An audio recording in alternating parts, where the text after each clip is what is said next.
จุลินทรีย์เขาเป็นแล้วจ้าพี่น้องสีเข้มแล้วจุลินทรีย์เป็นแล้วขวดโบเป็นก็โบเป็นนะขวดโบเป็นได้แต่เขาใส่งานได้แล้วจ้านี่ไปใส่ต้นมะฮุงจะไปใส่ต้นมะกอ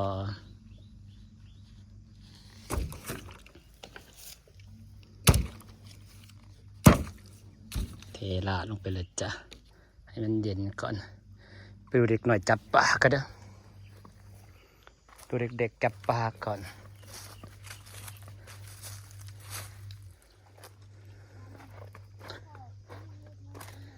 มีปลาแล้วมีป่ะ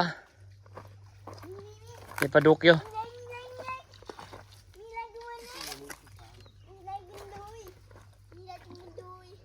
ทุกคนมาซ่าหรือผสม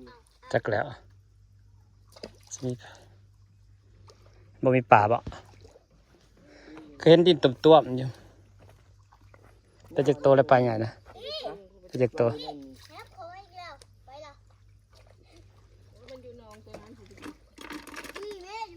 ถ้าเราได้หอยเป็นกำๆเลยเขาน่ะอาจจับปลาจ้าปล่อยเลยปล่อยลงจูบอันนี้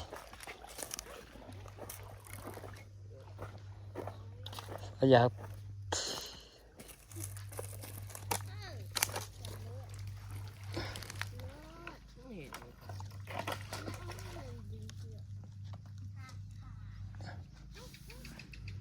จ้ะ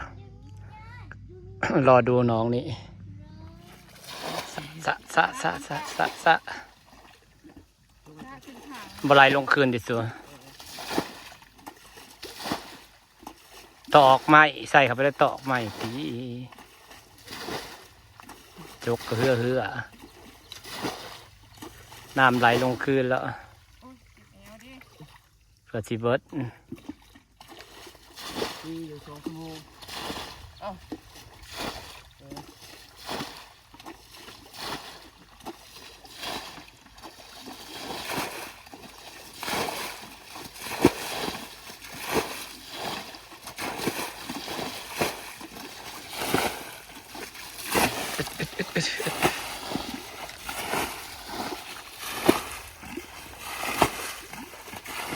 แห้งอยู่ปะ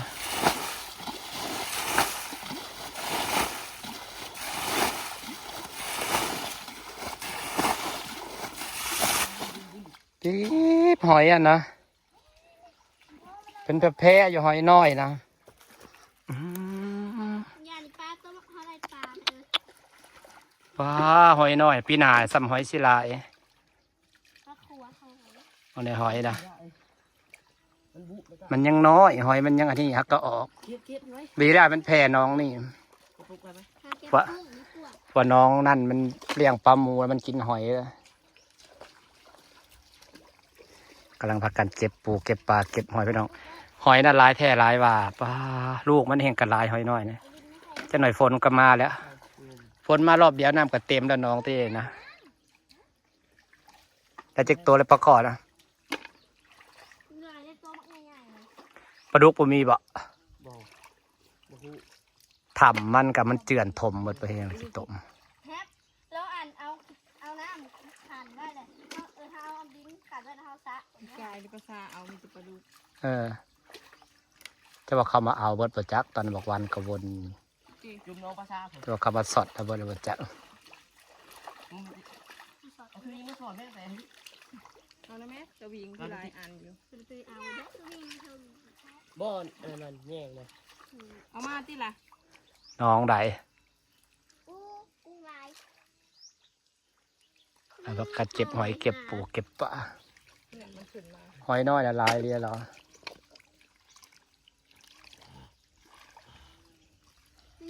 เห็ดหอยจะทมด้วยแหละ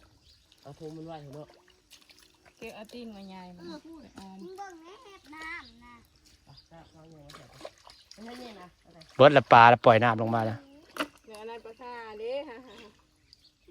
นั่นในหัวเนี่ยที่ถงน้ำอยู่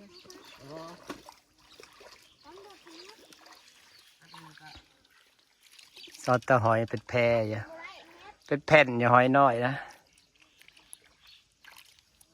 เป็นกับมือ ตะหอย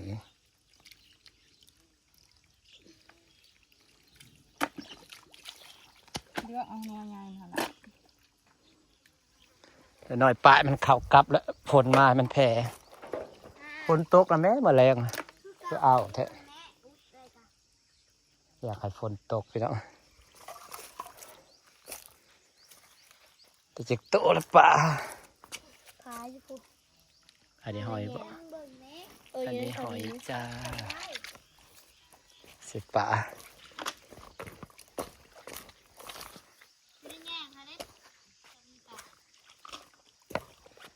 ชีปลาขอน้อยเป็นปลาขอน้อย ขาดเพิดหรือบ่พี่ตัวนี้น้อยนึง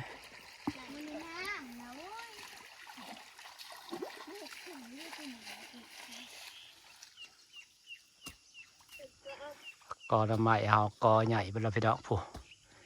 แต่กอใหญ่ๆแอมข้างล่างเข้าไปมีแต่กอใหญ่ๆ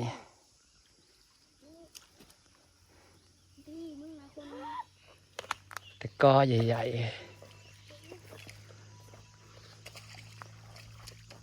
พอเอามาปั่นคันนี่อยู่นี่ก็กลายเป็นหนอง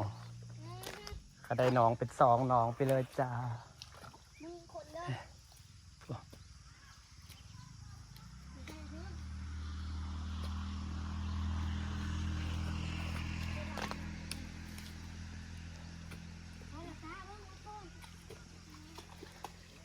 สำนีแหละ15 ขำละหาควันเพืองมาใส่เหงาไผ่ค่อยก้อนควันเพืองมาใส่เหงาไผ่เขาเนี่ยใส่ได้หลายเอาหัวเชื้อเห็ดเพืองมาใส่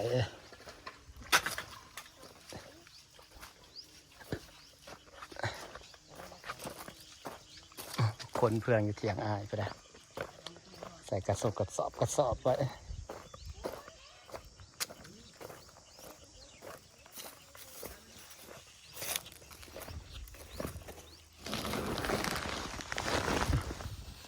ตัวหมุนท่านนี้เลยจ้าเอาเพืองไปใส่เหงาให้พี่น้อง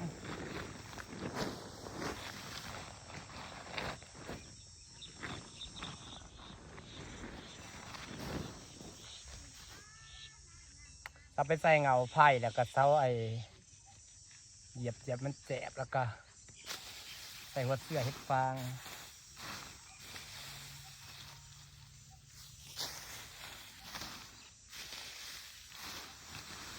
มันเป็นเพื่องมุนนะที่ขัดกันดอก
คนเพื่องกันนะจ้า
ไปทั่วแค้นแดนอีสาน